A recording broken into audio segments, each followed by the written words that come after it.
Catalonian independence is Brussels' worst nightmare, says Nigel Farage.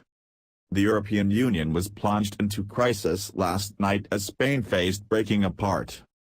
Former UKIP leader Nigel Farage said a vote by Catalonia for independence was Brussels' worst nightmare. He added, "This makes Brexit look like a Sunday afternoon picnic." Catalan MPs yesterday overwhelmingly agreed to break away from Madrid. Then, as thousands of supporters took to the streets, Spain's national parliament immediately acted to impose direct rule. The prospect of future violent clashes between Spanish security forces and the Catalans sent a shiver through Europe. European Commission Chief Jean-Claude Juncker admitted the EU was facing a threat to its existence. "The EU doesn't need any more cracks, more splits," he said. But Brexiteer Mr. Farage said the EU was partly responsible for the crisis by backing the Madrid government. The former UKIP leader said this is Jean-Claude Juncker's worst nightmare. The European Union backed Spanish brutality and turned the Catalans against the EU. This makes Brexit look like a Sunday afternoon picnic.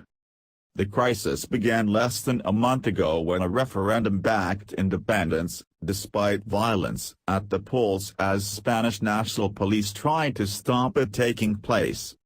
The Catalan parliament in Barcelona voted by 70-10 yesterday to split from Madrid as a result. Within an hour, the upper house of the national parliament voted to give Spanish Prime Minister Mariano Rajoy the authority to impose direct rule, and last night Mr. Rajoy dissolved the Catalan parliament and called a snap regional election on December 21. He also said he had decided to sack the Catalan government and its police chief. Independence supporters in Catalonia, one of Spain's wealthiest regions, urged civil servants to disobey orders from Madrid and called for peaceful resistance.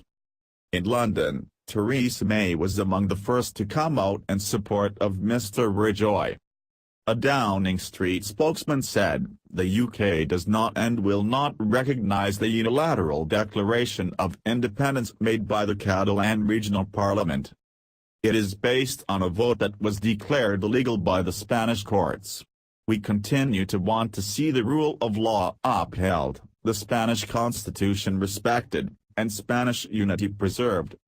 The US, Germany and France also voiced their backing for Spanish unity. Donald Tusk, president of the European Council, said the EU would only deal with the central government in Madrid. But outside the Catalan parliament in Barcelona's Ciutat Park, a crowd of more than 2,000 independence supporters defiantly shouted liberty and sang traditional songs. Catalan leader Carles Puigdemont declared Catalonia was now an independent, sovereign and social democratic state.